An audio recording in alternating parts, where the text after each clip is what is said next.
Okay, this is my mostly restored GE monitor top CA-1-B16 refrigerator. As you can see, it has the smaller cabinet. Got a little problem. It's been running for about 24 hours with just the heater on. And as you can see, 15.9 watts it's been pulling. It has been heating. You could hear the methylformate evaporating, boiling and evaporating out of the oil on the inside.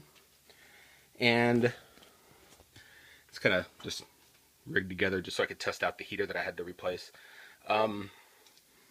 And it's not getting cold. Here's what it sounds like when you turn the thing on. And basically, when I turn it on, it will run for a while.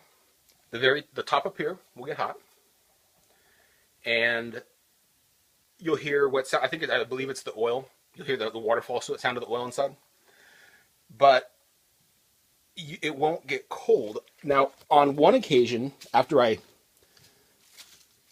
tried to jostle the float tube with a magnet, not the float tube, the float in the back, the tube, which I can't see here because it's too dark, in the back above the evaporator on the left, the thin tube coming off, that was cold, ice cold, all the way over to where it met the header tank, and then across, well, not the header tank, and across the back side of the evaporator, and the very far back, it was cold, but then it didn't get any further than that.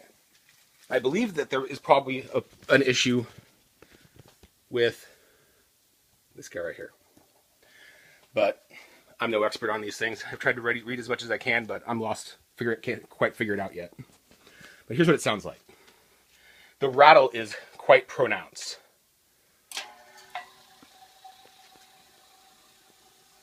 That isn't quite right the second, but here it comes.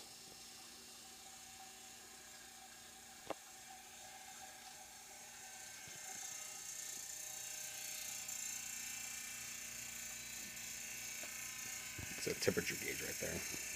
I don't have that fancy infrared one.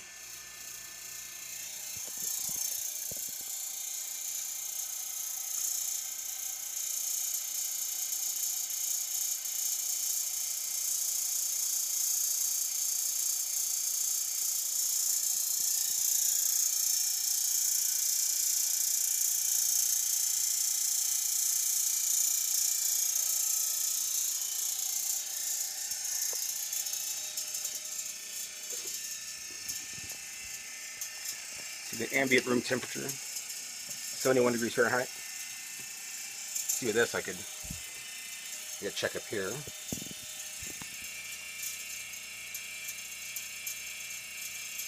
It's gonna be a bit warm up here anyway because it's 3. Let's check the back of the.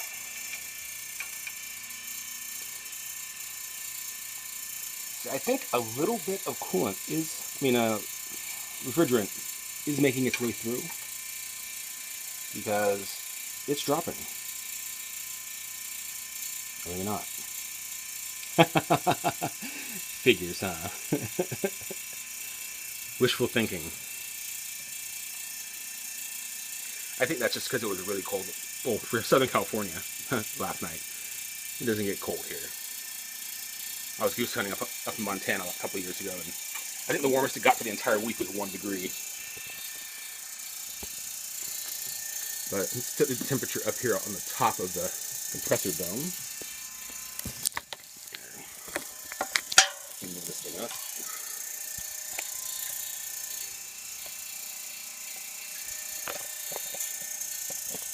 Sorry about the terrible video, but I only have 2 hands.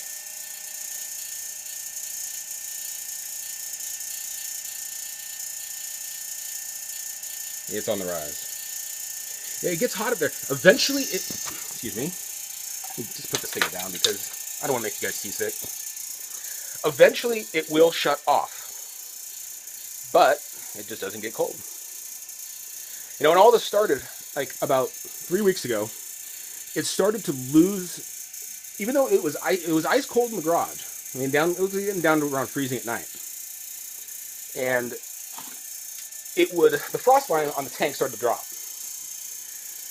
So I figured it just, but it had a ton, it needed to be defrosted. So I figured, okay, we'll defrost the thing. So I defrosted the thing. And then in the week after that, I mean, it re-iced up, but not where it usually is. And then it got progressively less and less. And then one day I came in here and there was water in the pan, in the drip pan, which is down there now. And,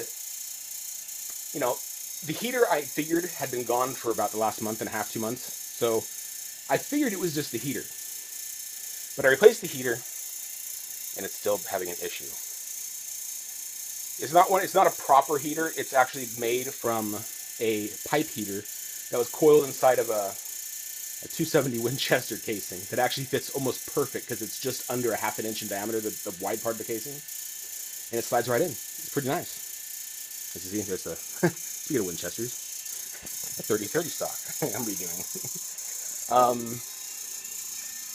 But yeah, let me see if it's getting cold. Well, maybe after letting it sit for the last few hours, it seems it's colder than it's been the last 2 days. Let's check this. It's always interesting when you try to show something on video and something completely changes from what you've been seeing.